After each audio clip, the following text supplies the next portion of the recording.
Good morning. Welcome, everyone, to the third and probably final legislative forum of this session. On behalf of the Hutchinson Reno County Chamber of Commerce, my name is Deborah Teufel, and I'm glad to welcome you this morning. We are going to hear, I guess, what's been happening so far in the session, and maybe they've had a short break, but what these representatives expect to happen as they wrap up this session in Topeka. Please help me welcome Representative Waggoner, Representative Probst, and Representative Murphy. Thank them all for coming out this morning. We also want to thank our sponsors, AT&T and Hutchinson Regional Healthcare System, for always sponsoring these events and making these possible so that you all are informed on the issues that are important to our local area and our state. And I would also like to welcome to the stage and thank our moderator, Nick Gosnell from Eagle Media. Please help me welcome Nick Gosnell. Thank you, Nick. Take it away. Thanks, Deborah. Good morning, representatives. And I want to give each of you the opportunity to take a couple of minutes and talk about what you feel is the biggest accomplishment of the legislature heading into the legislative session, and let people know where you represent and those sorts of things. So I'll try to keep it to 90 seconds apiece, but we'll start with Paul and go from left to right as I see you, just with some opening comments. Okay. I see if the microphone is on or off. I'm not sure. We're having issues, I think, initially here. All right, so we'll start with Paul and let her work on the others if need be later. Okay. Good morning. Good morning. Of course, I'm Representative Paul Waggoner from the 104th District on the north side and up to Inman, Buhler, and Medora. From my standpoint, of course, I'm on vice chairman of House elections. Our main bill, such as it is, that passed both houses, of course, has been vetoed now. But there's maybe a fair chance we'll override the veto.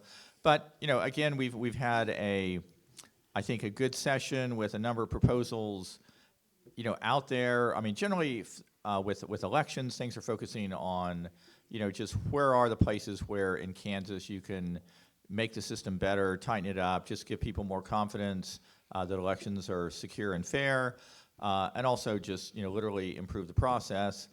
The bill that was vetoed was a measure that had two components. The first component related to a lawsuit on a prior bill that came up about banning people from impersonating election officials. It was a couple of kind of more liberal advocacy groups sued about it. It's in court now. The fix, as it would be to make it, to kind of clarify that they have to have an intent to deceive. It's not just somebody, seeing you in sort of official uniform that somehow would think that you're part of the election office versus, you're from some advocacy group. It's also, just as a side point, the real gist of this is, and the reason I would say why Kelly vetoed it, is that there's a good chance that what the bill did would actually fix the problem, which would mean the lawsuit would get dismissed or thrown out. And if these groups can prevail on their lawsuit, the kicker is that the state has to pay all their legal fees. And so where they've been successful in the past, we actually have ended up paying $1 million, $2 million, whatever, to these groups. And if they're unsuccessful, they're having to finance their own lawsuits, which is obviously something that they don't think they don't want to do. Further, there's a question in this particular bill was about what's sort of derisively called Biden bucks, where it is the president issued an executive order telling administrative agencies to do various things as far as on voter registration and all these sort of voting-related activities, even though voting is primarily a state issue. The problem there is that it never went through Congress. Obviously, it wouldn't even pass Congress. It's strictly an executive order, and so the provision in what we passed in Kansas would keep any of that money or anything that came from an executive order from actually being used, by agencies in Kansas as far as being accepted on a state level. And again, it's kind of an election back and forth, but I think it's well intentioned, and I think it is the right thing to do. Again, given the fact that this is just an executive order and not an actual bill. So that's kind of my Well over 90 seconds, sorry. No worries. Jason, I think he went about 2:20, so that's what you have. Is this on? Okay, there it is. And- Well, I will say that the April forum that we're at today is probably, I don't want to speak for these two, but it's a little odd because you end up the first part of session and then you get this break, and so you spend that time trying to catch up on work, and I just went and picked my car up at the shop. You try to do all these things that you have to do that you can't do during session, and then you have to suddenly put your mind back into the legislative thinking. So it's not maybe as present or as front of your mind as it is during the January and February and March sessions. I think that I represent the 102nd District, so the south part of Hutchinson. I think to me the biggest success or the thing that was really astounding to me was the conversation on taxes and the House twice unanimously voting for a compromise tax bill. I think there's a lot of talk about the disagreements, and we always come here and discuss the way we disagree about things, but the fact that something as big as tax policy, and you have 120 people, 25 people, there were a few people gone, but you roughly have 120 people agreeing on this is a good tax plan, and they do that twice. I think that's remarkable. It's a historic, actually, and so we should take a moment and consider that that's a big thing. It will, there's a lot of speculation now on whether it's going to be vetoed and what's going to happen when we come back, and that's the nature of this break. Then we have a lot of speculation about what will happen. But generally, I think that's something to be commended that the House agreed at that level. I mean, everybody said this is a good tax plan. I think that's worth, to me, that was the biggest success of the year. Representative Murphy. Well, thank you. 114th District, which is most of Reno County, not Hutch proper, but most of Reno County, and then all of Kingman County and eastern half of Pratt County. I'm on legislative modernization, education, and ag. I agree with Jason on the tax deal. That was kind of a neat moment, really, to get through there. Another one that I felt like was, for me personally anyway, there was, when we were working on the budget, I typically don't like voting for the budget because the budget we just spend more and more money every year, and I just like kind of my personal little thing is to say no. We don't need to be spending more. We need to be making some cuts. But on the Senate side, they brought an amendment to protect what's called 340B pricing for hospitals and for rural health centers. And what's happened that's a program that started in 1992, and it was a deal that was arranged between the government, since so many of these things are working with federal programs and everything, guaranteed a reduction in prices from the manufacturer to these organizations, and that's passed that on into us. And that had been going on from 1992 until 2020, when one drug manufacturer decided, we're not going to do that. And then since then, by 2024, 22 manufacturers have said, we're not going to do that. Well, that's began creating a problem. And once again, this is a policy and a law that had been in effect for a long time. So there were some other states that have done something like this. Arkansas had done it a couple years ago. They got sued over it. It went to the 8th Circuit Court of Appeals, and they won. Arkansas won, and so the end result was that yes, the states can step into this and tell them that they've got to honor that. And so the amendment that was brought in the Senate and then I brought to the floor, I called Jason. I said, "Hey, Jason, need some help here." and we passed it pretty handily. And the speaker got up and spoke against it. He was mad about it and everything else like that. We don't always like to get the speaker mad at us, but sometimes you got to do what you got to do. So I think that was, for me, one of the bigger things of the year. All right, going to questions that were submitted from folks ahead of time and also from the audience. And if you'd like to submit a question, they have cards in the back, and you can go ahead and do that between now and the end of the time, and they'll bring them up to me. But to open, a question that came to us in advance of the meeting, why does there not appear to be any interest in increasing the Kansas minimum wage? Costs for everything are increasing. The legislature itself had this interim group so that now they at least have a potential for the increase of their pay on the table. Why is a minimum wage bill not something that's happening in the legislature? We'll start with Representative Murphy. I have no idea.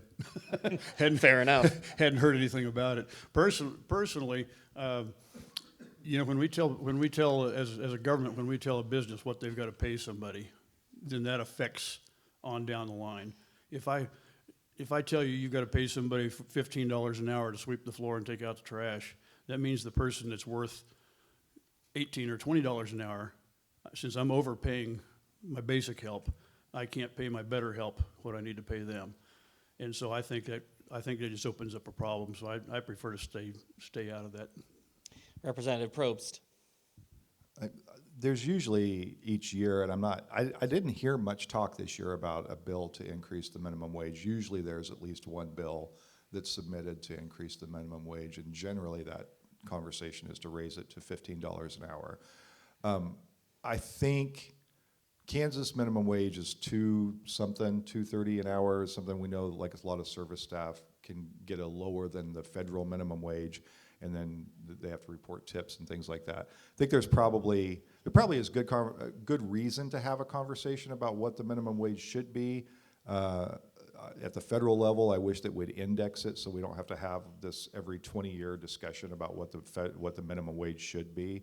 But that being said, I always caution that even though my side of the aisle tends to favor an increase in the minimum wage is always going to be the minimum. And if we don't invest in systems that allow somebody who's earning the minimum wage, whether that's $7.25 or whether that is $15 or whether that's $30 an hour, if we don't have systems that allow that wage to provide, if people making that wage can't live, then it's not effective. There's always going to be people making a minimum wage, no matter what we do. Not everybody is going to work a high-earning job. It's just actually a byproduct of high-earning wages is service industry jobs, because people who earn higher incomes like to spend money on going out to eat and going to movies and theaters and things like that. What we really need to be looking at is to provide, in my view, structures that allow anybody at any wage to live a life with dignity and hope, and not what we have now where people making minimum wage can't even afford basic housing and food. Representative Waggoner. Yes. The minimum wage, I think, is very much misunderstood. I mean, literally, the federal minimum wage at $7.25 an hour, I mean, you literally can't hire anybody. There is an effective minimum wage, which is basically for any employer, what you would have to put out as far as to even get anybody, it varies by industry, whether you're in fast food or whether you're in manufacturing, it's very much kind of a myth, and again, I appreciate what Representative Probst said here, because usually it comes from sort of the Democrat side of the aisle thinking that this actually raises people's wages, because people's wages really, it's raised by your skill level. And much like what he said, and much like being here at HCC is a great example, the way to get people higher wages is to get them higher skills, and to focus on methods that when you're out of high school, that rather than this sort of four-year college business that half the people who start that direction never make it, and for various reasons, and some of them actually very good reasons. But rather than that, I mean, looking for technical training, looking for ways to increase your skills. Even the local school district, I'm drawing a little blank on the program, but even as far as soft skills, as far as a lot of young people, as they would be phrased, or new workers. I mean, just that whole thing of being on time, being reliable, just knowing the things that actually make you really valuable to a company. Because I know, in my scheme of things, if I had somebody whose application for a production position and they'd had 3 years at Dillon's, as a checkout clerk, that is a whole lot more impressive than somebody who's jumped from 6 months here, 6 months here, 6 months here. You're looking for people with some stability, who have some sort of, just that sort of work attitude, which is not, I mean, you might have thought it was very American, very Kansan sort of thing, but there's plenty of counterindicators. I mean, it is something that people have to be taught, or it has to be sort of mimicked from your parents or from the adults in your life. And, the minimum wage, I mean, California raised theirs to $20, which, there's been plenty of press about the negative effects that has had, because that's clearly higher than what the market wage is. And when you get the minimum wage above the market wage, it's nuts. And it doesn't really help even to go there, because wages go up based on, economic factors and just productivity. It's not because of some base minimum wage mandate. All right. Next question, Representative Probst. As I understood it, when everybody left for the break, the Senate side had put a motion on the floor to discuss Medicaid on their side. First of all, do you think it's going to get across to you guys on the House side? And secondly, what do you think happens if it does? Well, yeah, there was a motion to pull the governor's Medicaid expansion bill out of committee. That won't be successful. I wouldn't anticipate. It takes, I can't think in the Senate, it's 27 votes to pull that up. On our side, I think it's 70 to pull a bill out of committee. And then that's a two-step process, actually. You have to vote to pull the bill out of committee, and then if that's successful, there's another step where you have to actually you have to make a motion then to pull it, what we call above the line, for discussion. So there's a two-step process to get a bill out of committee and up to a place where it's for a vote in the body. That system's by design very difficult, because you're in effect overruling leadership who, to that point, has said we don't want to have this discussion. So it's good that the motion's made. It draws some attention again to the fact that we can't have a real discussion on Medicaid expansion, and we can't have a vote because there's a handful of people that don't want to have the vote and don't want to have the discussion. But my prediction is that they'll vote on the motion and it'll fail, and that'll be that. It won't come over to the House side. Okay. My apologies for asking you a Senate question, but we don't have a senator here to ask. So, and Paul, so if it's not going to make it over, is Medicaid expansion dead then for the session, do you believe? Well, of course it is. I mean, to be honest, because there's not the votes there. And I think the Hutchinson newspaper, which I still have a subscription to for some strange reason, had one of their headlines on the whole Medicaid expansion, and it's not. I mean, in the Capitol, amongst the majority, which obviously things have to pass by the majority, it's not even a discussion that's being held, because there's no momentum. The whole sort of PR thing that the Kelly people and their friends in the press are doing is, again, I know there's people who advocate for Medicaid expansion, but this is just not the year, and don't even, I mean, even to have the hopes that were up a month or two ago was just silly. I mean, as far as what the vibe in the Capitol was versus the vibe in the press were two totally different things. So. All right. I think we've pretty well gone through the subject, Mike, but if you have anything to comment on regarding Medicaid expansion, here's your chance. No, not really. I agree. It's not going anywhere this year. Okay. So as part of this larger tax policy, Paul, what is the state doing to combat inflation on everybody's cost of living, but specifically those folks that are on fixed incomes like Social Security and SSI and things like that? What provisions in the tax bill help those people? The compromise bill that Representative Probst mentioned, and it was shocking, frankly, that you had everybody vote for it. I mean, particularly on our side, it was shocking because Governor Kelly had came over and kind of chewed these guys out, telling them, I think, kind of not to vote for it, because she had a bill that she was pushing. And so, I mean, you had a lot of people going kind of counter-indicator to what they were being, told by their, political superiors, I guess you would call it. The sad thing, though, is that the prior bill, which the entire House also supported, had actually inflation adjustment built into it on some of the increases to the exemption and the deductions.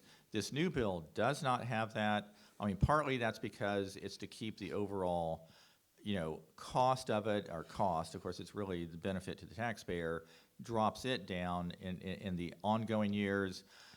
So you would not have that difference. But again, to have your personal exemption go up on a single up to $9,000 per person, or a couple over $18,000 is going to hit everybody, very strongly on the lower end. Going to a twofold system has a, just has a lot of sort of nice aspects to it as far as in just basic simplification.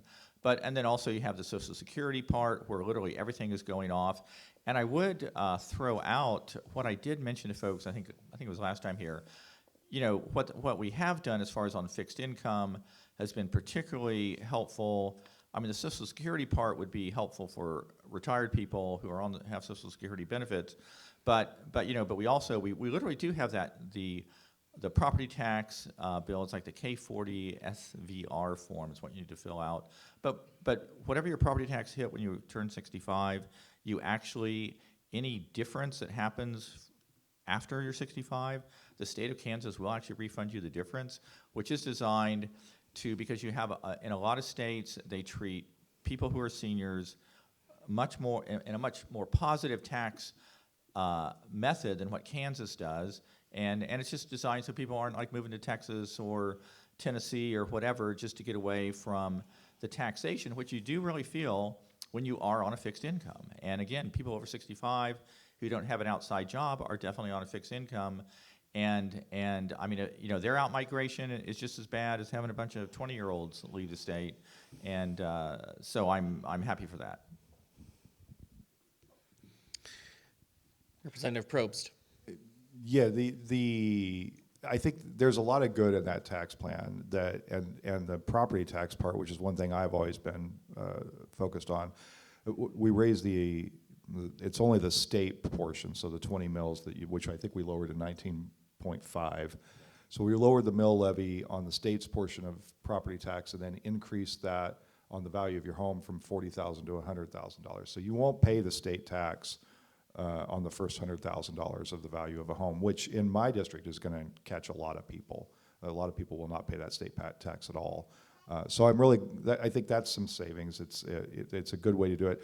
Far better than some of the other mechanisms that I think were out there that would maybe have some other issues. The rebate portion, I think we increased the income level on that.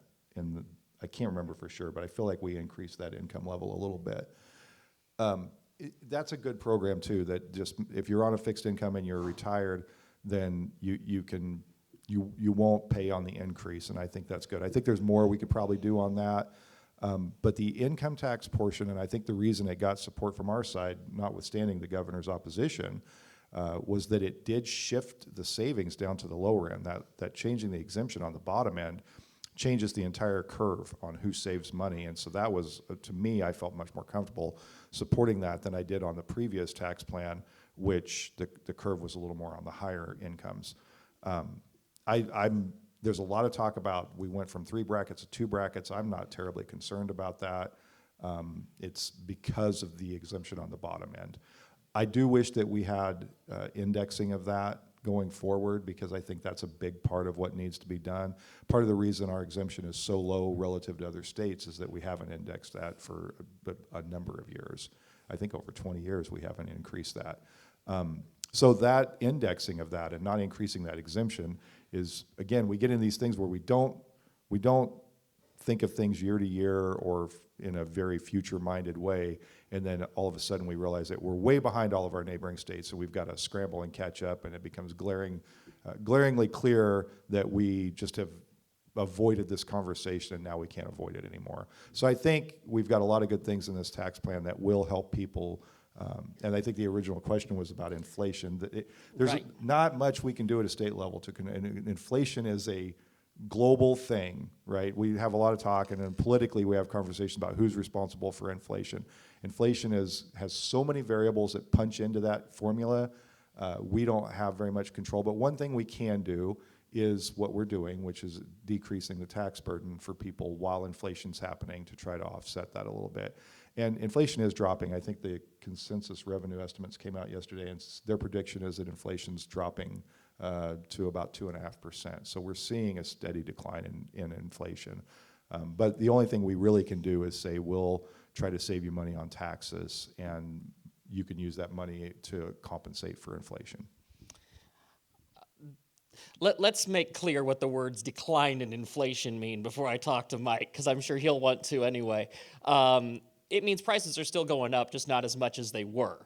Now, Mike, anything about the tax bill that you want to add to what's already been said? Well, no, I'm going to talk about something else. Sounds good. Actually, it is part of it because I tried to get an amendment on the initial tax bill. Okay. That would help address this. If you look at what the price of gold has done, we're going to step off into something else here. What the price of gold has done in the last year is up about 20%. Now, what does that mean? That's inflation. Because gold basically stays the same. It's the fiat currency that changes in relation to that. And so we can say that our inflation is under control, it's whatever else like that, but if it's 20%, that's pretty dramatic. And you feel that, you know that when you go to the grocery store, when you go buy anything, you know what's going on. Insurance is up, taxes are up because of inflation, taxes go up, everything, it really dominoes. And so one thing I tried to do, and I know I mentioned it in a previous forum about making gold and silver legal tender, there is a way to make it to where the state actually could have its own currency. Now, that wasn't the initial goal of the bill, but that it would sort of lead the way. If you could have your money in gold and silver rather than in a bank, where it's just losing value, that would help you offset inflation, and we don't have to deal with it at the state level. That just lets the market take care of it. And so I hope this conversation can continue. Yeah, it's kind of like playing Monopoly and having people do what the rules don't say to do, and they put an extra $500 in for free parking. That doesn't necessarily change anything for most folks, at least if it doesn't actually pass through and get all the way through the process.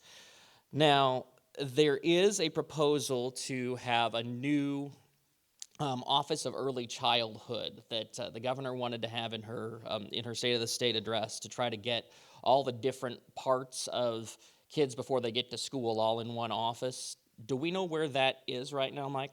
Did anything pass with regard to that? Yeah, we passed it off in the on the House side. Did the Senate?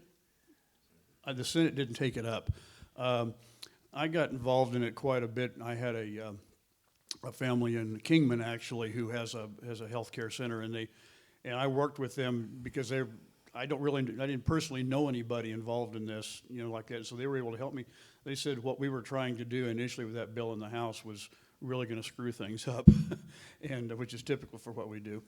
And they had been working for a year and a half to try to adapt new rules and regulations that would improve safety and also make more slots available and all like that. And so they had those rules and regs written. They were in Kobach's office. He had looked at them and said they are legal. You can do this. And so they were all ready to roll that out. And then we came up with this this new plan, and it was just going to undo all that. And so ultimately what happened is those rules and regulations that they had negotiated and worked on got rolled into this new, through the amendment process, got rolled into this plan. And so I think it's going to, if it goes through, I don't know what the Senate's going to do, because they have a tendency to look at stuff and not figure it out very easy. I don't know what their problem is over there. I'm planning on going over there and fixing it. Yes, that Representative Murphy has filed for the Senate seat from the area along with Bob Fee. So just for that, that wasn't just a flip comment. He's actually running. So just to clarify, this is now I'm just going to bang right on the third rail, Jason. So here we go. But Kansas voters voted back a couple of years ago on the Value Them Both amendment and voted overwhelmingly not to have that be adopted.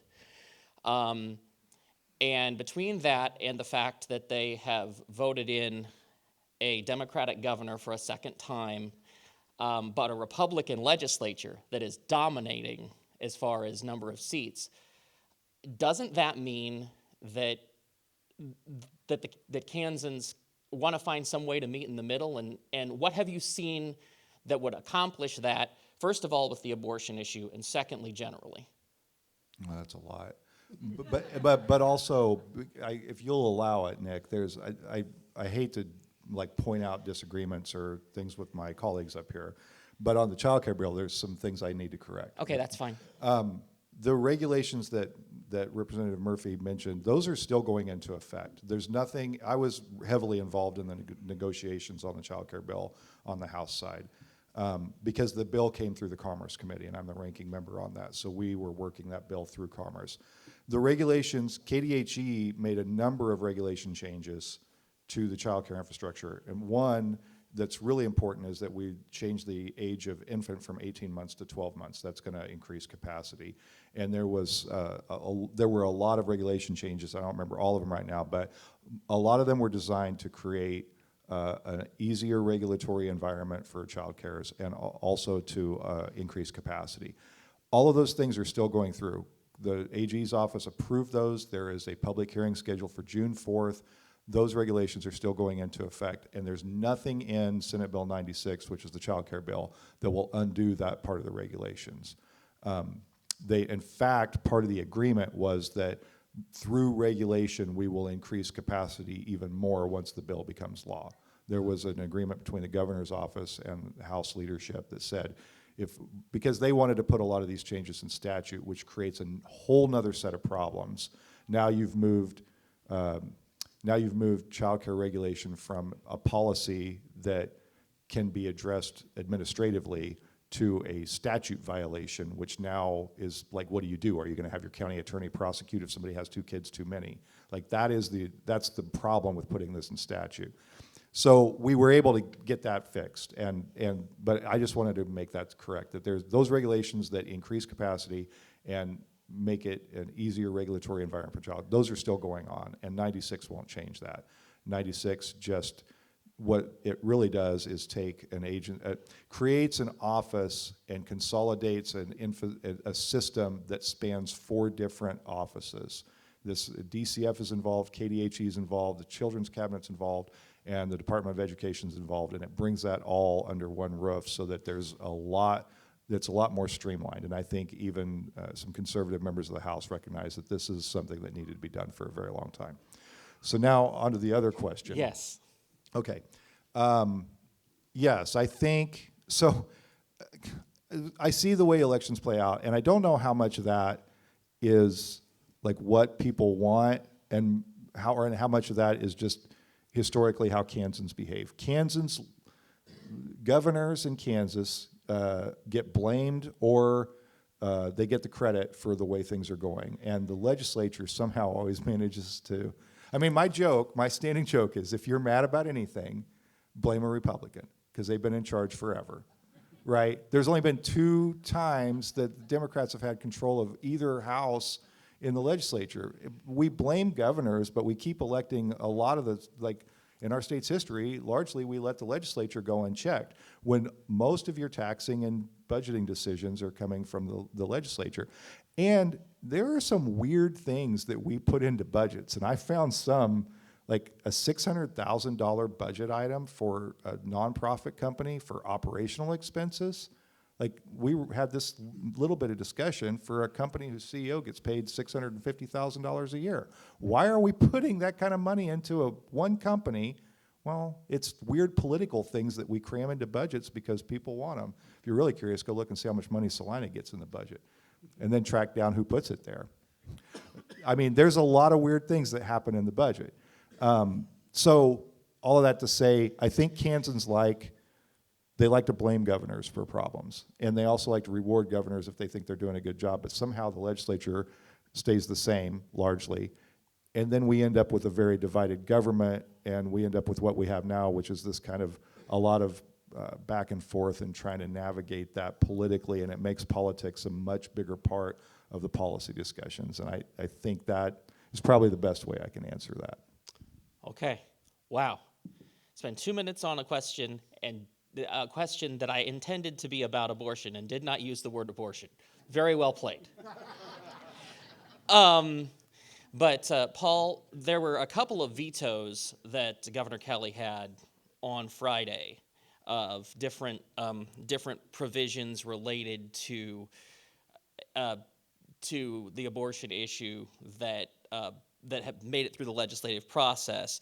So I guess I'll ask it this way. Speaking generally, with a Republican legislature that has supermajorities, do you expect those issues potentially to come back as part of what's dealt with during the veto session? Okay, I'm going to play a Probst and go back to the child care question first. Okay.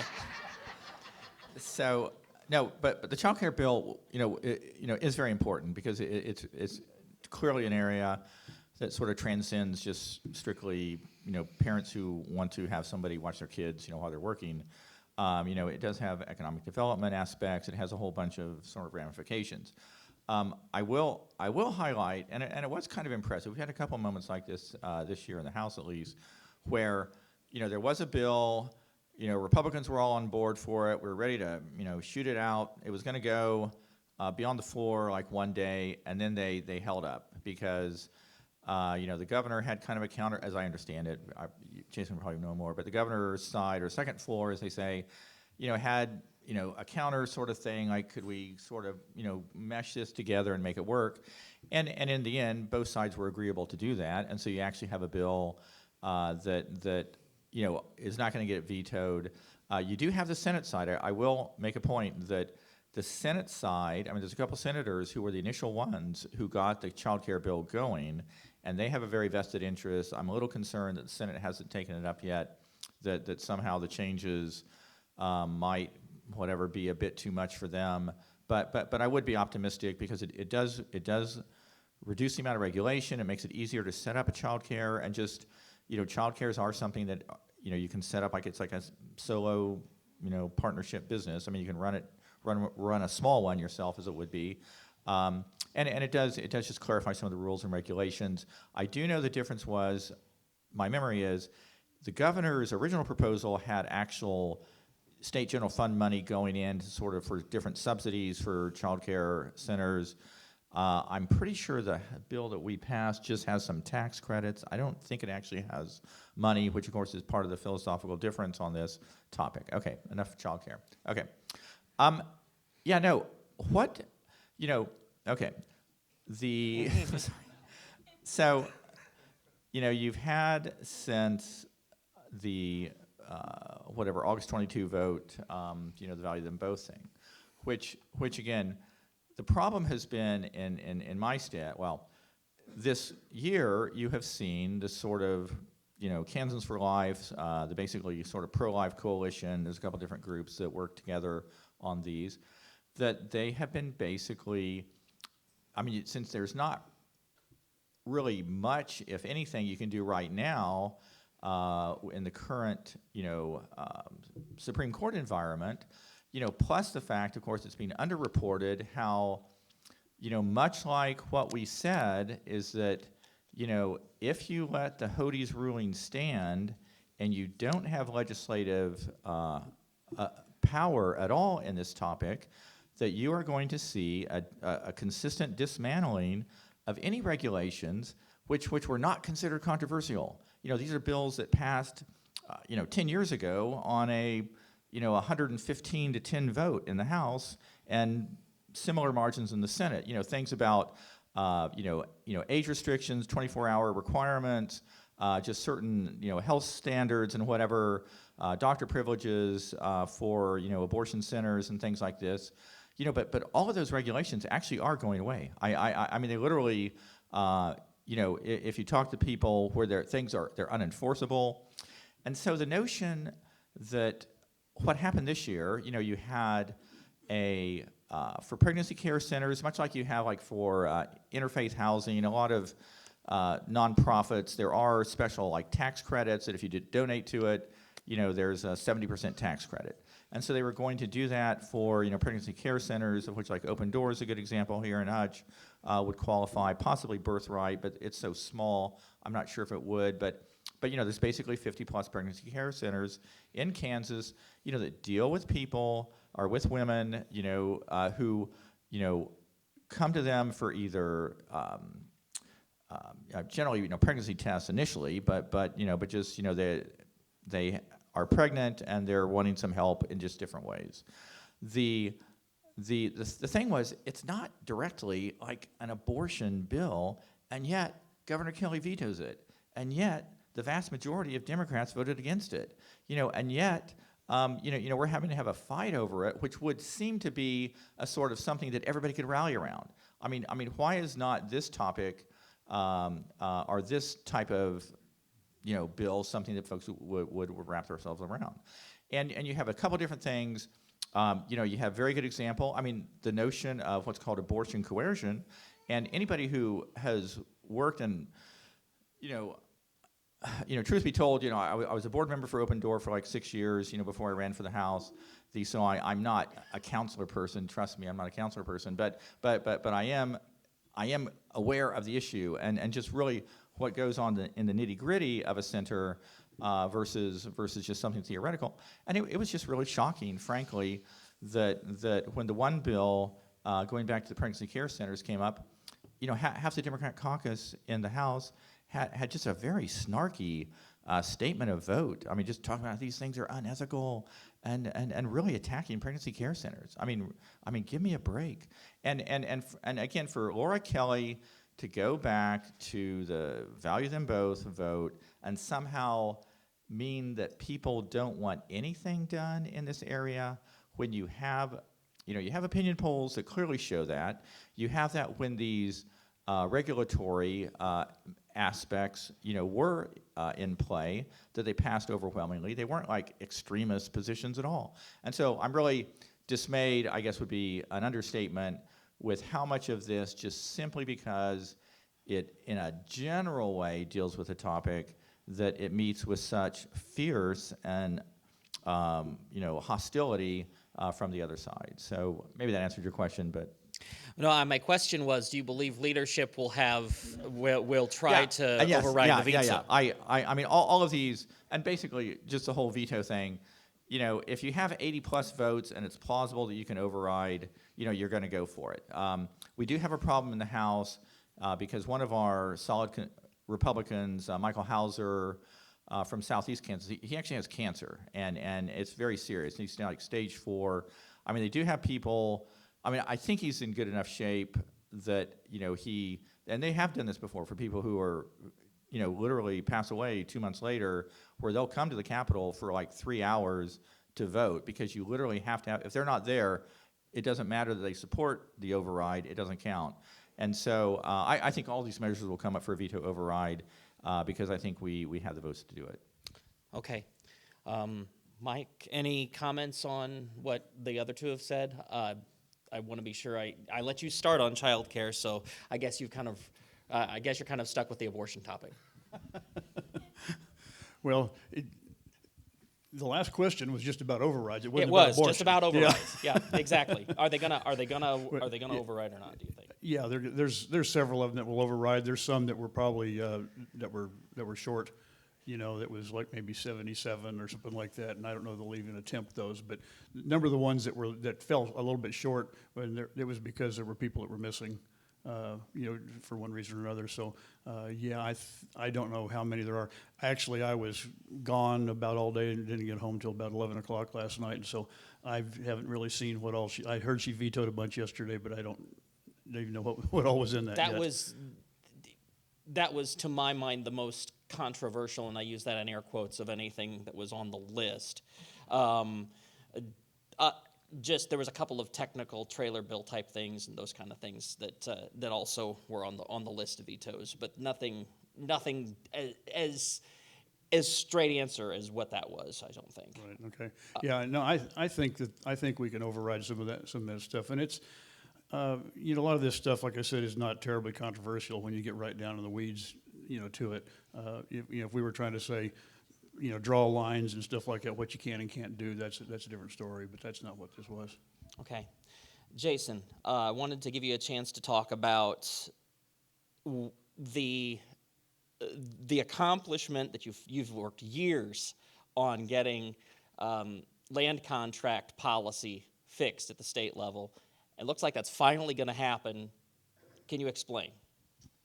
Yeah, I'm glad to. So that's been about a 6-year effort to work on land contract legislation. Basically, if you are a renter, you're protected by the Landlord-Tenant Act. If you buy a home with a mortgage, you're protected by inspections and all the rules that realtors and banks have to follow.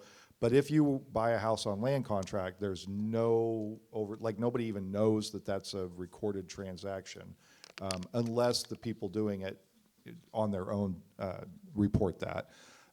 So we had an issue, this actually predates me being in the legislature, but years ago we had some really unsavory characters here in town who were selling houses on land contract that they didn't have the right to sell. They didn't have title to the house.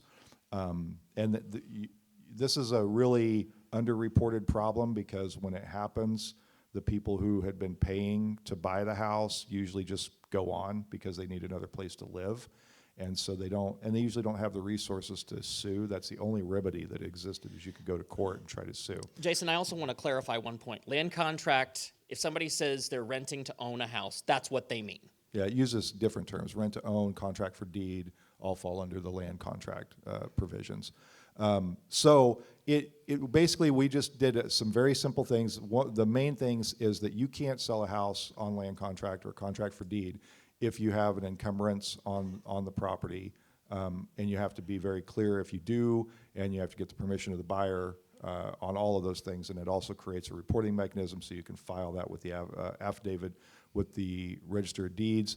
And if you violate this law, it's considered a deceptive practice under the Consumer Protection Act, and that triggers the Attorney General getting involved. I think I'm really happy about it, and it's the sort of thing where, I started it 6 years ago and worked on that, and it's been through a number of iterations, went through the Judicial Council where we had some hearings on that. I'm very happy that got through. And, it got the support of a chairman, Nick Hoheisel, who chairs the Financial Institutions Committee. And we worked with bankers and credit unions and realtors and a lot of different people who have a vested interest in this, and came up with a solution that everyone agreed to and that no one had any real opposition to. So I feel like it was a good common sense way to solve a problem that we have basically just ignored there's never been any governing legislation over land contracts before, so I'm really happy and proud of that achievement. Thanks for asking that question. Oh, yeah, because anything that you can manage to keep the people's eye on the ball for 6 years in Topeka. I don't care if you're Democrat, Republican, Independent, or some new party I haven't heard of yet. I want to be sure to highlight that, because that takes a lot of just stick-to-itiveness to get something done over that period of time, no matter what side of the aisle you're on. Paul, what is the unfinished business other than veto overrides for the legislature at this point? What do you guys still need to do? Okay, if I can jump to Jason's things real Sure. quick. No, I do want to highlight, again, sitting here listening to Jason talk for the last, 6 years, that he the land contract thing is really, truly on his heart. And again, Nick Hoheisel, it's nice when you're a Democrat to have a Republican who really has a lot of confidence in you. And Hoheisel, all he ever talks about is Probst, frankly. It's just, drives me nuts. But nevertheless, it is a good bill, and it really, it does take time to get things, but it helps to have a chairman who's like a champion for it, or who helps, get over the hurdles, and it is very kind of common sense legislation. Secondarily, in somewhat the same general topic, I do want to mention, because I have had people email about this. The question about squatters, because you've seen some things in the news where, people coming across the border, as it would be, and they can, take your house when you're gone on vacation, and you can't throw them out, which in Kansas, just to clarify, in Kansas, somebody has to have a property for 15 years of squatting before they have any sort of legal, rights to it. Otherwise, it's strictly, they're just like a renter who has not paid their rental fee, and you totally, all the rights are on the side of the property owner. Just sort of fun fact, just in case anybody's worried. As far as things we didn't, I'm a little, some of these things have to get figured out. Of course, we haven't done the final education budget, has not actually been approved. It went back to conference committee, and so that's going to be something that as I understand it, it's not going to be that much different from what we were looking at originally. But you really have to hand it to this particular legislature. You had the civil asset forfeiture bill, which is really a pretty big deal, where people were losing property. The police have a right, if they stop you, that they can seize it if it is possibly connected to illegal activity, and there had been obviously some definite abuses for it. And it was, there was sort of a grand compromise between law enforcement and everybody else who was pushing for it. It really had a lot of traction on all the different sides. You had that. You had the on unemployment insurance. There was a bill that fixed a lot. That was kind of a big coming together moment. You had on the workers' compensation another big kind of reform package, because Kansas, and again, as an employer, back, 20, 30 years ago, where I can remember, we had very high workers' compensation rates, and when the legislature reformed that 20 plus years ago, it clearly made a difference in the rates that employers were paying. At the same point, it did make it much harder for employees to get workers' compensation claims, and the amounts were limited, probably more than other states. I think this new bill starts ratcheting it up to make Kansas a little more comparable. But again, it is hard to get everybody to the table together, and you can't have these kind of knockdown, drag-out fights between the doctors versus the nurses, or the credit unions versus the banks, or whatever. But when people kind of can see the commonality of interest, that you actually can get legislation that actually does solve the problems, and everybody pretty much agrees with that it was a good thing going forward. And so I don't have I'd have to think specifically about things that we haven't done that I thought we would, could, or should. And again, some of the things are slightly hung up in the Senate that still need to be looked at. So there could be one or two things I'm not coming to my head right now, but Sure. Otherwise, I would focus more on the accomplishments. I think a lot has happened this year, a lot more than I would have imagined, to be honest. Well, in an election year, getting much of anything done from a legislative perspective is an accomplishment. Mike, he mentioned the education bill. Is that do we know even what that form is going to take, or is that all still conference committee stuff that we've got to deal with? Yeah, it's conference committee, so I don't really know what's going on with that yet, and haven't seen anything. I heard that they've kind of came to an agreement pretty quick, but we were already gone. So, but I have not seen it, not been privy to it or anything. Okay, and maybe I should have Jason clarify again what the process is when things get to conference committee, because it's very straightforward, which is both good and bad. Well, in a perfect world, you have a House version of a bill and a Senate version of a bill, and there's some differences, and so you bring the conference committee together, and they hash out those differences and negotiate an agreement. That's ideally how it works. Often what happens is the conference committee becomes a vehicle to reimagine the piece of legislation altogether, and we start bringing in ideas.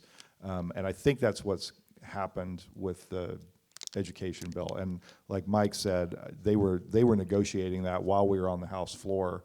And by the time they reached an agreement, I haven't seen the report, so I don't know what's in it. But I think, the process gets a little messy in conference committee and at the end of it. And now that I'm in some of these conference committees more often, it's an really interesting process where it becomes more about the House versus the Senate and less about Democrat versus Republican, where the House has a position that they're trying to protect, and the Senate has a version they're trying to protect, and you're trying to negotiate what you're willing to accept from each one. That's kind of how the process works on conference committee. Right, but the point I'm trying to, that I want to be sure people know if they aren't familiar with the process is when you get to the point of a conference committee report, which is supposed to be the one final version of a bill, it is an up or down vote. It's a yes or no vote. It's a whatever is in this, however many bills get put together to turn into this conference committee report, which sometimes they have as few ingredients as a pound cake, and sometimes they have as many ingredients as baked Alaska. It just depends on the bill. But it's up or down when you get to that point. That's right. So no amendments, you get to vote it or send it back. So go ahead, Paul, to talk about that a little bit. No, I do actually, because it was also one thing I was impressed with very much with the House this year, because conference committee reports are also what they're called crap sandwiches. You know, you have a good thing on the out, and then you have crap in the middle. You know, I mean, there's, you know, you have like 3 or 4 things you got to vote together on, and so it's an up or down vote. So what are you going to do?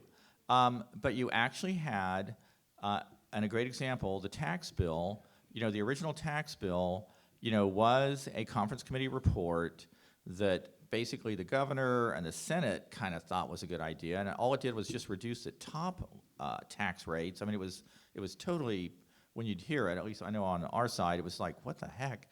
And you actually had, you know, Stephen Owens out of Heston, who has a lot of credibility, a very good rep.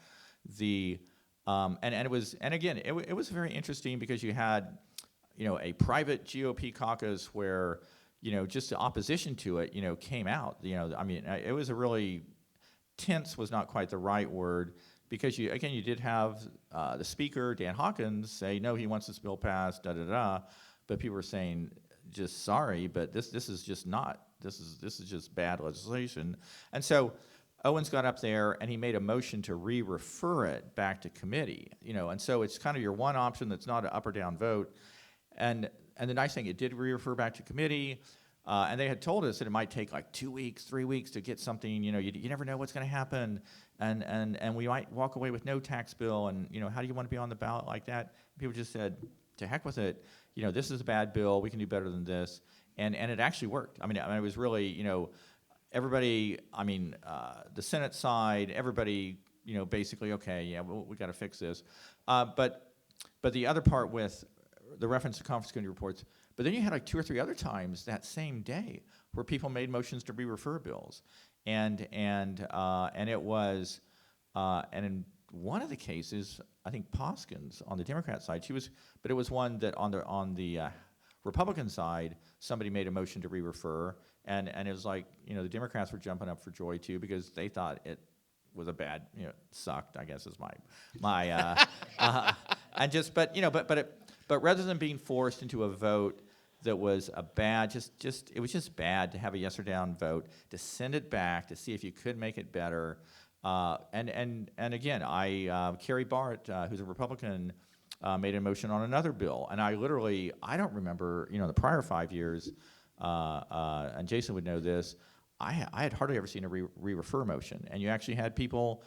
Now that the cat's out of the bag, it's like we don't have to have these conference committee reports that we think are terrible, that we can make you know, to re-refer it and see if we can't, you know, that can't get something better. Okay. Mike, do you happen to know off the top of your head how much of the business that got done in the session thus far happened, for one of a better way of putting it, after business hours? We used to call it the KS Legislature After Dark when I was covering the legislature. Because previous iterations of the legislature used to take things to midnight, 1 a.m., 2 a.m. to get them done, especially in the end of the session and especially in the veto session. I think there's been a lot less of that this time around. At least I haven't heard about it as much. Well, I don't know. I'm not involved in a lot of that. Well, I just mean, how much voting did you guys do after the regular day? Not very much. This was actually probably one of the, better of the 4 years I've been there. Probably one of the better ones. And going back to what Jason and Paul were talking about, another one that got sent back. There was another tax bill that dealt more with property tax and all. And like I said, the crab sandwich, making sausage, whatever you want to call it, this is when stuff gets put in, stuff they cannot get across the floor. They stuff it in a deal like this because they know that everybody wants these 6 things, and we're going to put these 2 other things in there. And everybody will, well, I want the 6 things bad enough that I'll swallow hard and all like that. Well, this bill had a couple things in it that people, I mean, a lot of us really did not like. And so I think it was Bill Clifford got up and made a motion to refer it. But we pointed it out. So these are the things that we want out of here. Send it back to committee and fix it, and then we'll pass it. So I'm glad to see this sort of thing happening because I don't know, the first couple of years up there, you know, I just hated this last week because it was, and of course when you're first there, all this stuff's is this the way it really works? You know, you can't believe it, and I'm glad to see that we're kind of figuring out that we've got a way to kind of fix that a little bit. But as far as, you know, getting, I don't know how much. I mean, obviously when we're just eating dinner somewhere or whatever like that, we talk about things and all like that, but it's not, obviously you can't get a bunch of, you can't have a committee together eating dinner and talking about it. That's an open meetings issue. But people can, you know, lots of times you can iron out, you know, Jason and I can sit there and eat dinner and we can kind of, you know, okay, I see your point, and you see mine, and we can kind of, and so that sort of helps smooth the way for when you get into committee, that now we better understand each other's point of view.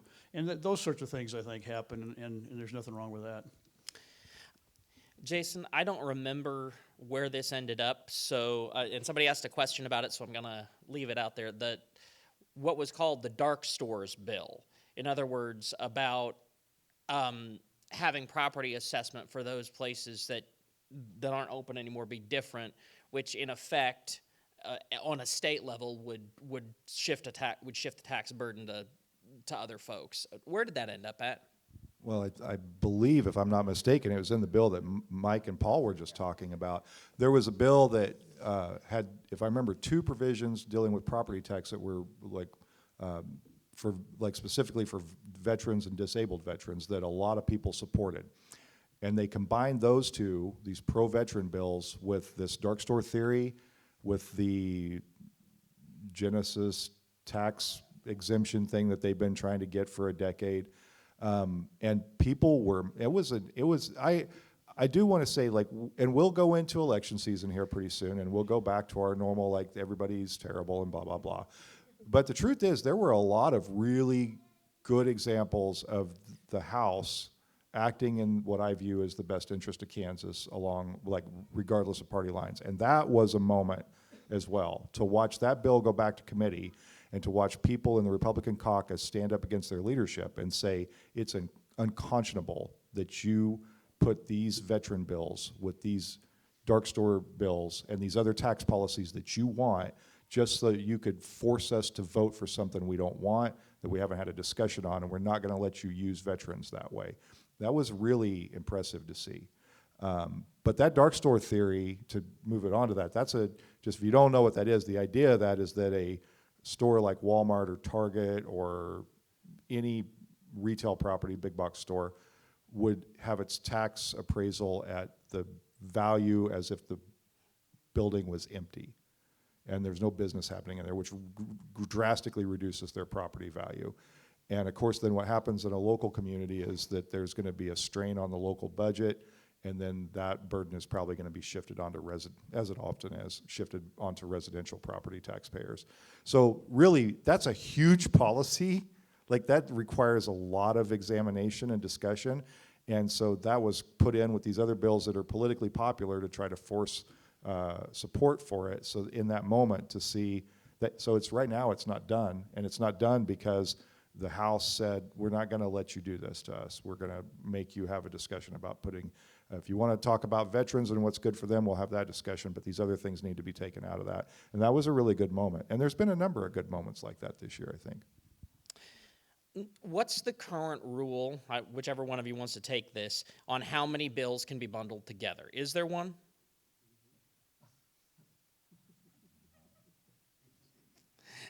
You all can decide.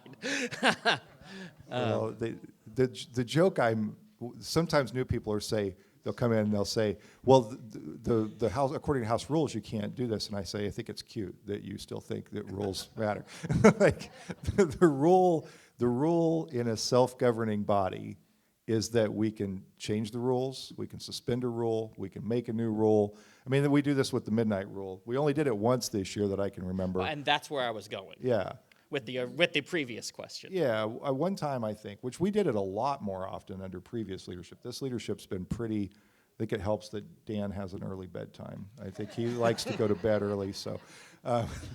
But we can suspend a rule. We have a rule in the book that says we don't vote on bills after midnight. And every year we'll have a motion to suspend that rule. When we go back, we'll suspend Rule 4K. You remember, we'll do this. This is the joint rule between the House and the Senate that says we have to have a certain amount of time between the bill coming from the Senate to us before we take it up.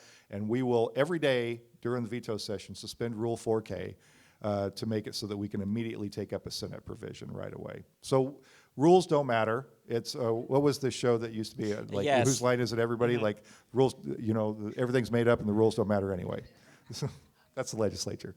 Okay, but yeah, that was the overarching point I was getting to. Is you've only suspended the midnight rule once, and that it, now I've always thought when I was covering the legislature, why didn't somebody bring forward legislation to say, I don't care how many days it takes us, but do it during business hours, so that real people could actually watch and be a part of the process if they want to be. But that never got any traction, even in my editorial office, let alone on on the floor of anything. The main thing I guess I would say for you guys we've still got about 20 minutes left if you want to just opine, I suppose. But the veto session, things come at you fast. You end up with dozens of different ideas that you have to deal with in not very long. How do you get the answers that you need to make an intelligent vote, Mike, on subjects that you weren't on the committee for the original bill, you weren't on the conference committee, you weren't on, your only piece of the process is this vote that now you have to take. How do you become informed on that, especially when they suspend Rule 4K and things go back and forth across the rotunda pretty fast? Well, most of this stuff doesn't just come out of the blue. I mean, it's been talked about, dealt with, something like that. We may not have been able to see the exact legislation so we know how it's all spelled out, but we don't, it's not like somebody came up with a new color in the box of Crayolas that we have to figure out, you know, how it fits. So we can generally go back and we've got notes, we've got previous stuff. We've got quite a bit. A lot of us carry these things or a laptop, and there's quite a bit of information available to us. One thing Jason mentioned a little bit earlier, I just want to kind of touch on, is it's not a criticism, or not a disagreement, not even a disagreement. He mentioned, you know, getting these people together like lobbyists and stuff like that. You know, when we come, now I don't know what they tell you on your side, but when we come in there, they say, you guys aren't experts on everything, and so these lobbyists, you know, they are experts in their field and all like that. And you need to, you know, you can rely on them to help educate you. Well, who do they work for? You know, they don't work for the people. We work for the people. You know, I represent you. A lobbyist represents somebody that pays them. And so when we get into these bills and everything like that, we say we're getting everybody together and the lobbyists all agree and everything like that. I'm going, well, wait a second. We're kowtowing to these special interests to get something done. My special interest is you. And I think that's what we need to be, I think that's where we need to be kind of going. And I feel like we maybe are moving that direction a little bit. Because there have been some things that have happened that have gone against lobbyists. When I was working the ESG legislation, this is something I'd hope to get Jason on board with me because it's consumer protection. But the bottom line is that got fought off by special interests and lobbyists, and they were not protecting anybody in Kansas. They were protecting bigger outfits not even outside the state, but outside the country. And so those are the sorts of things that we need to learn to kind of bow up against. And grow a pair or, or however you want to call it. And I see some changes happening, and I'm hoping it continues. Jason, how much can legislative research help you guys in terms of that education, and how much do you need to rely on those people that are being paid to be subject matter experts to find out what needs to happen? Well, especially when you're dealing at the end of the session, like at the end of the irregular session and during veto session, you get a lot of the conference committee reports where they put these things together. And, Mike's right, you do have at least some idea that these things have been out there, that these ideas have been there. But there are in conference some new components that are put into bills that you maybe haven't seen before. And the rule is you get 30 minutes, like from the time we're going to get, I don't want to use the acronym or the alphabet soup, but it's a conference committee, CCR, conference committee report, hits your desk. The rule is you have 30 minutes from the time that hits the report to when you can take a vote. So you really are only going to have 30 minutes to review that, and you're getting a very watered down version of what the bill does that the research department provides to you. So everybody has to find a way to navigate this massive amount of information in a short period of time in the way that I think you as an individual are most comfortable with. I try to read as much as I can, but even there's times that I can't read all the things that are coming at us. But then there are other people that I have trusted relationships with, and this goes back to what Mike's talking about, where you maybe have dinner with someone, and I have people that I know that are going to shoot me straight on something, some Democrats and some Republicans, and I'll go talk to them about what you were on this committee, you heard this information, what does this mean? You have to do it the way you can in the time that you have, because the other option is to just use a political lens and decide I'm going to vote for or against something based on politics, and that's not, I think, the most productive way to do that. I think if it's good policy and it conforms in some way with your own personal ideas on things, or if it conforms with your district's ideas on things, then I think you can try to get that information and look at it through that lens. So that's what I do. I try to read what I can. I try to talk to different people that I trust and rely on for different information, and then use that information, because you're right, it does come at you quick, and it's a lot of information to try to figure out.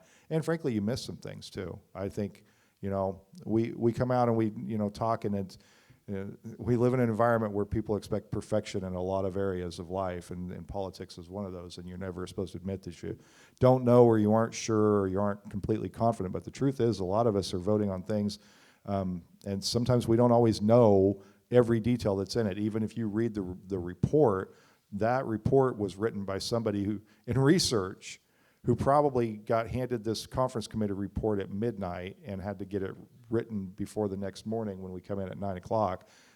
They might make errors in it. And I've actually found that before, where if you read the body text of the bill and you read the conference committee report, there are key things that are missing. And there's nothing malicious about that. It's just the nature of the work. So I think that's all you can do, is try to manage that the best you can by building relationships, talking to people, and then doing as much research on your own as you can. So, Paul, to reiterate the question to both Mike and Jason, just what do you do to get information when you have so many things you're going to have to deal with? The veto session is on purpose done as quickly as it can get done, because everybody wants to be finished. But that leaves you with a lot of topics all at once. The veto part of it is actually pretty easy, because those are sort of high-profile bills, and your knowledge of them is pretty well set, and which way you're going to vote. That doesn't tend to be the hard part. The conference committee reports. A lot of people, me included, have always hated it because stuff comes at you quick. Some of it seems very suspicious. A lot of it you're going on political instinct as to what makes sense or not. I will say, though, I think you would be impressed in Topeka that you really have a very good staff. The legislative researchers. I don't really feel any sort of political bias. They'll research stuff that you ask them. They really shoot you pretty darn straight. And they've been super helpful on just different topics, where, again, part of it, though, is having representatives who think quickly enough to, I'm going to send a thing to legislative research because that's coming up tomorrow, about some particular data. They've been very helpful. Like for instance, on the child care bill, you could actually get data from what do other states do, like what are their ratios and such. I mean, this sort of comparison with other states. One of the things that has also been encouraging this year is one of my personal beefs, as it would be, being a business owner. When we get these budgets, it is just gobbledygook. If you're not on appropriations, and even appropriations, I don't think half the people really understand the budget. But it's not presented well, and there were a number of things I brought to the attention of either people, not so much in the appropriations, but just House leadership, that we needed to change this, and they said, yeah, that's very true. People, is confusing. They came up with I think a better format for it. On conference committee reports, I was out there 2 weeks ago, talking to legislative research. It's like there are different ways. Here's it's like a Cliff Notes version, but what they could do to make it more immediately understandable about what's going on, because it's familiar, but it's not familiar. Voted on it back in February, and just but there are things I think that would really help us understand immediately what is in the bill and what isn't, so that you don't have stuff so readily being shoved in there. But again, it's just due diligence. It's trust but verify, and much like my colleagues here have said, that it's you have other legislators. You say, what do you think about this? Does that what's really going on with it? And a lot of times you'll get a lot of information that's really helpful in making a good decision. And though I will say one thing people also should be realized, you actually, and I think the Democrats would agree as well, I think that the House leadership this last 2 years was definitely an improvement over the prior 2 years.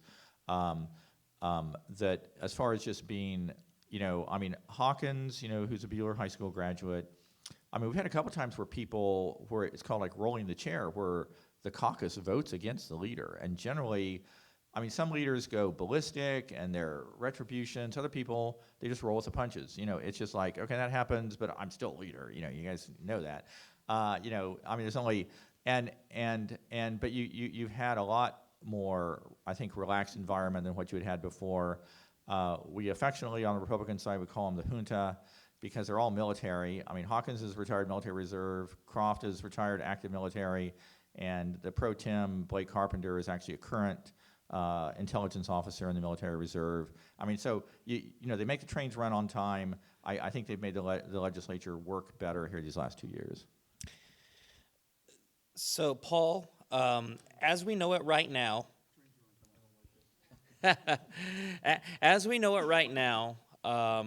and I don't know how much is still left to be handled in the end of omnibus or whatever, but how much bigger is the Kansas SGF now than it was last year?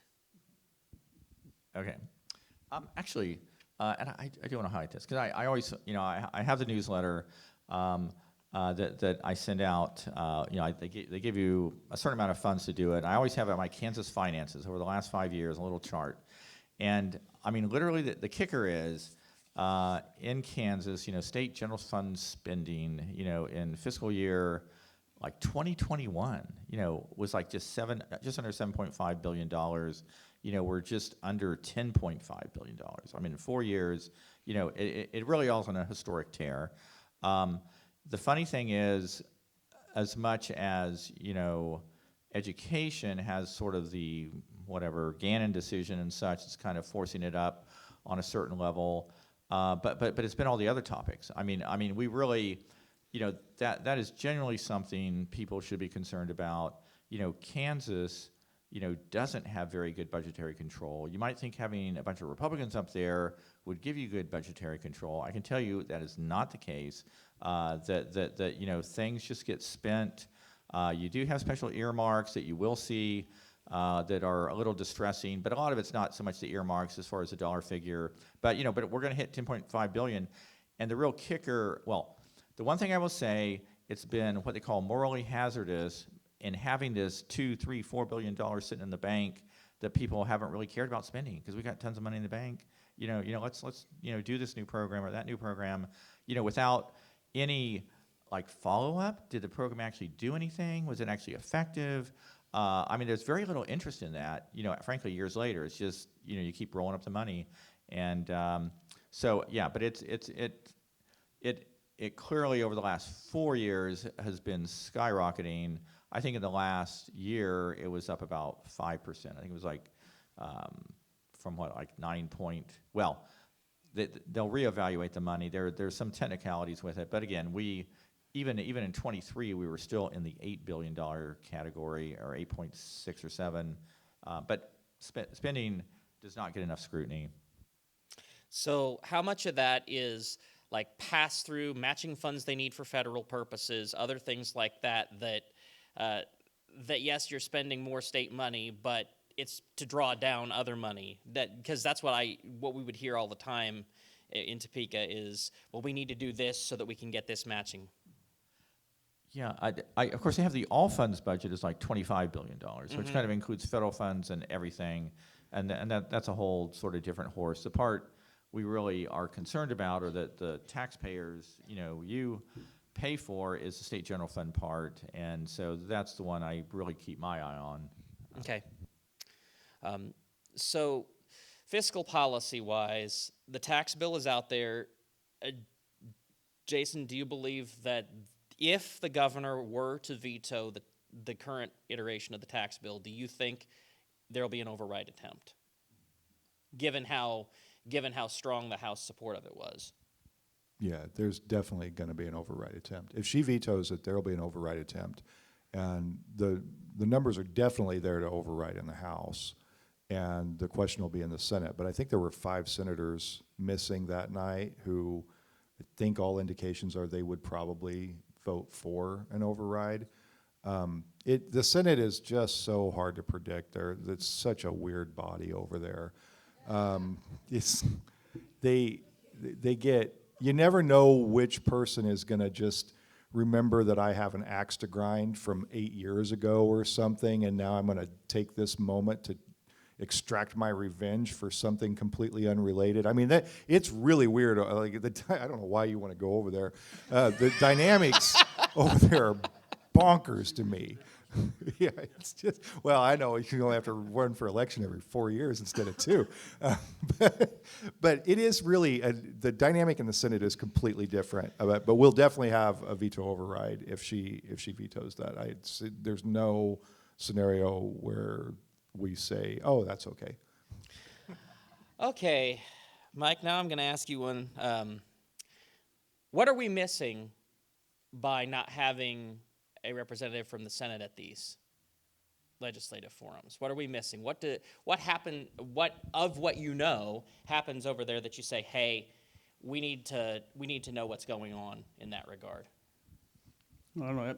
I have worked quite a bit with a couple of senators over there, and I learned that when you're trying to get something done, you can, just like Jason said, it's a completely different mindset over there. What you're thinking about, what you're working on, is not on their radar. They don't know anything about it, and so when we pass something and send it over there, if you don't have somebody to help guide it through, it's just going to die. And so when I'm working on something, I make sure that I go over and find 1 or 2 or 3 senators that I can brief on it. I can get them sort of on my side, so to speak, so that they know what's going on, and work with them in the process, and even go testify in their committees and things like that. So there's some things like that you can do to kind of help smooth things out. Once again, I was in this legislative modernization, and we took on, one of the big things we took on was cybersecurity this year. We had a lot of briefings from post-audit, and it was amazing how bad our cybersecurity is for the state, for universities, for agencies, for judicial. We know the judicial system got hacked, and that was a ransomware. They did not, it's my understanding, they did not pay the ransom. They took 2 months to clean things out and go through it and all like that, and a lot of money, and fix it and get back online. But the idea is trying to kind of stop this happening in the future. So we spent a lot of time crafting a bill, The bill had problems. I didn't like the bill when they first brought it up, because it was very expensive. And we changed a lot of that, because they put a lot of IT in there. They were going to try to upgrade IT, and we said that's not necessary. And so they pared it down quite a bit to just work on the security part. We sent it over to the Senate. The Senate does not have a committee that deals with this. And so we sent it over there, and they just looked at it and went, yeah, no thanks. And so it just sat there. So we essentially wasted a lot of time this year. Really what should have happened is that somebody on the Senate side should have been on board and understanding this. There was some, it's just a simple thing. You've all gotten an email that says, hey, you wouldn't believe the picture I saw of you I saw online the other day. Click here. Or maybe, your rich uncle in Nigeria passed away and that you didn't know about, and we're wanting to give you some, left you $24 million, and all you got to do is click here. So those are the sorts of things is how they get in. Now, I'm just at a loss in this day and age why you would click on something like that, but especially if you work in a state agency, why you're opening things like that. But those are some of the ways that things get in.